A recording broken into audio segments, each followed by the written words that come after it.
Salam sejahtera Malaysia. Denyut nadi suara rakyat bergema di channel ini.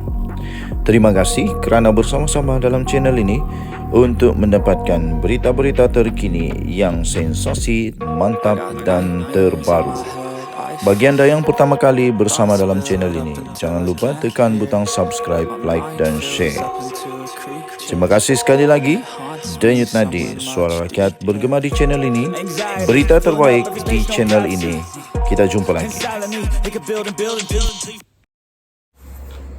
Salam sejahtera Malaysia. Malang sekali bagi Sanusi. Akhirnya kalah lagi dalam kes fitnah. Kali ini Sanusi dilarang oleh mahkamah untuk mengulang kenyataan fitnah terhadap Anwar. Aduh, susah jugalah. Balik-balik fitnah. Sekarang ini berambur-ambur fitnah. Di mana-mana fitnah. Ini diterbitkan di Sinar Harian. Sanusi dilarang ulang kenyataan fitnah terhadap Anwar. Datuk Seri Muhammad Sanusi Madnor dilarang untuk mengulang semula dan menerbitkan semula kenyataan yang memfitnah Datuk Seri Anwar Ibrahim di media sosial, laman web dan mana-mana platform sehingga kes saman difailkan Perdana Menteri terhadap Menteri Besar Kedah itu diputuskan oleh mahkamah.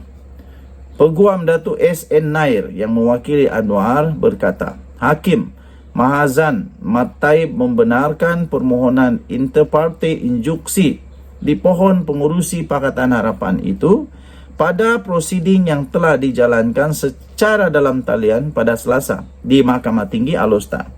Perintah injuksi itu bagi menghalang defendant iaitu Muhammad Sanusi, kaki tangan atau ejennya daripada mengulangi atau menerbitkan kenyataan-kenyataan serupa yang mempunyai kecenderungan untuk menggambarkan plaintiff iaitu Datuk Seri Anwar Ibrahim sama ada secara langsung atau sindiran atau dengan sindiran dalam mana-mana saluran media sosial defendant, laman web dan mana-mana platform lain sehingga pelupusan kes saman, kata Nair ketika dihubungi.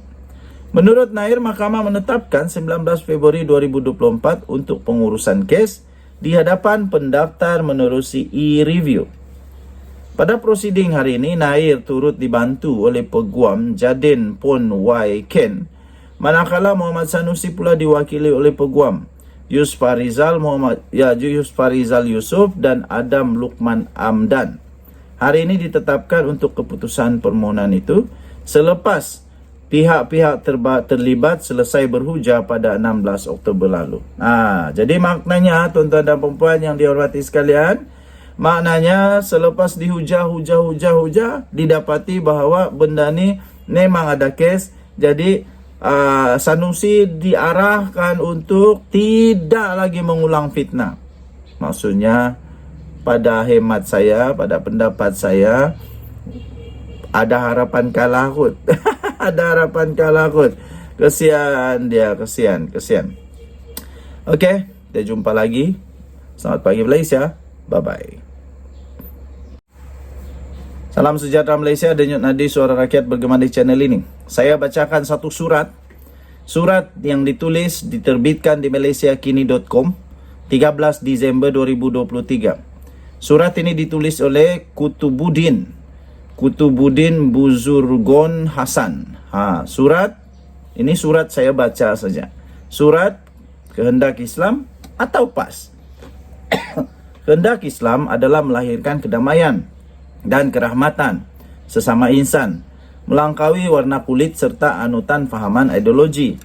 Tetapi kehendak PAS bawaan Hadi Awang adalah hanya untuk kemenangan dalam perebutan kuasa politik untuk kepentingan pribadi. Mereka sanggup menunggang ayat-ayat Al-Quran yang ditafsirkan mengikut selera pribadi, melangkaui konteks dan kehendak asal dan lari dari tarbiyah arwah Aziz serta arwah Fazil Nur. Apabila kehendak pribadi seseorang individu seperti Hadi Awang melangkaui daripada kehendak Islam yang diajarkan dalam kitab suci Al-Quran, maka perbuatan yang dilakukannya tidak akan konsisten dengan kehendak Al-Quran serta kehendak Islam. Maka berlakulah perkara-perkara yang kontradik dari ajaran Islam dan ajaran Al-Quran itu sendiri.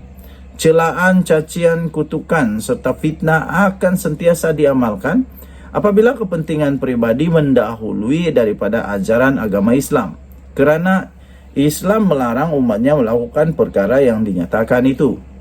Tetapi kerana dek kehendak pribadi yang ingin berkuasa dan ingin menang dalam perebutan politik kuasa, maka ajaran Islam yang melarang akan perbuatan tersebut pun mereka tidak endahkan.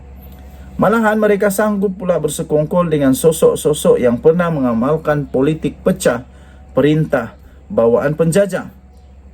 Kehendak Islam adalah untuk menyatukan umat manusia atas dasar mahabbah, kasih sesama insan. Tetapi kerana cita-cita pribadi mendahului kehendak Islam, maka mereka sanggup melontarkan kata-kata yang mengguris hati sesama Islam serta mengamalkan budaya politik takfiri yang dilarang oleh agama. Malahan, mereka menggunakan kata-kata yang buruk dan tidak elok kepada bukan Islam, dan ini amat berbeza dengan ajaran para nabi. Surat ini ditulis oleh Kutubuddin Buzurgon Hasan, iaitu seorang pensara sebuah Institut Pengajian Tinggi Awam IPTA di Pantai Timur. Sila maklum, tulisan ini tidak semestinya mencerminkan pendirian Malaysia kini. Jadi kerana itu saya juga sila maklum, tulisan ini, surat ini tidak semestinya mencerminkan pendirian channel ini. Denyut Nadi Suara Rakyat bergema di channel ini. Untuk mendapatkan surat ini, anda boleh masuk ke malaysiakini.com 13 Disember 2023 bertajuk Surat Kehendak Islam atau PAS. Kita jumpa lagi. Selamat pagi Malaysia. Bye-bye. Salam sejahtera Malaysia. Denyut Nadi Suara Rakyat bergema di channel ini. Tahukah anda, Perdana Menteri Datuk Seri Anwar Ibrahim satu-satunya Perdana Menteri Malaysia yang setakat ini paling banyak membawa pelaburan dalam masanya tempoh 1 tahun sahaja. Dan tahukah anda, setiap kali Perdana Menteri Datuk Seri Anwar Ibrahim pergi ke mana-mana, pasti ada dia akan bawa berita baik tentang potensi pelaburan yang boleh membawa kepada kemakmuran negara Malaysia. Pasti dia akan bawa di mana-mana. Malah tahukah anda, satu-satunya Perdana Menteri Malaysia Datuk Seri Anwar Ibrahim yang berjaya menjadi speaker, menjadi mikrofon, menjadi suara kepada perjuangan negara-negara Islam untuk membantu Palestin. Tahukah anda itu? Belum pernah ada mana-mana Perdana Menteri Malaysia yang menjadi sebaik Datuk Seri Anwar Ibrahim, dapat kepercayaan. Terbaru ini lawatan ke Jepun. Siapa kata Datuk Seri Anwar Ibrahim hanya laku di kalangan kawan-kawan Islam, negara Islam saja. Rupanya di Jepun pun Anwar laku juga. Di mana-mana dia tetap laku. Lawatan Anwar ke Jepun tarik potensi pelaburan sebanyak berapa? 6.56 bilion. Bukan sikit tau. Perdana Menteri berkata, hubungan Malaysia-Jepun menyaksikan anjakan baru dari segi kerjasama pelaburan, perdagangan, pendidikan dan teknologi. Jadi lawatan kerja Perdana Menteri Datuk Seri Anwar Ibrahim ke Jepun sempena sidang kemuncak peringkat ASEAN Jepun berjaya menarik potensi pelaburan sebanyak 6.56 bilion. Anwar berkata pertemuan beliau dengan pelbagai pihak di Jepun termasuklah rakan sejawatnya Fumio Kishida jelas menunjukkan bahawa hubungan Malaysia-Jepun kini menyaksikan anjakan baru dari segi kerjasama pelaburan, perdagangan, pendidikan dan teknologi. Memang pemimpin-pemimpin dunia suka fikiran yang dibawa oleh Anwar Ibrahim.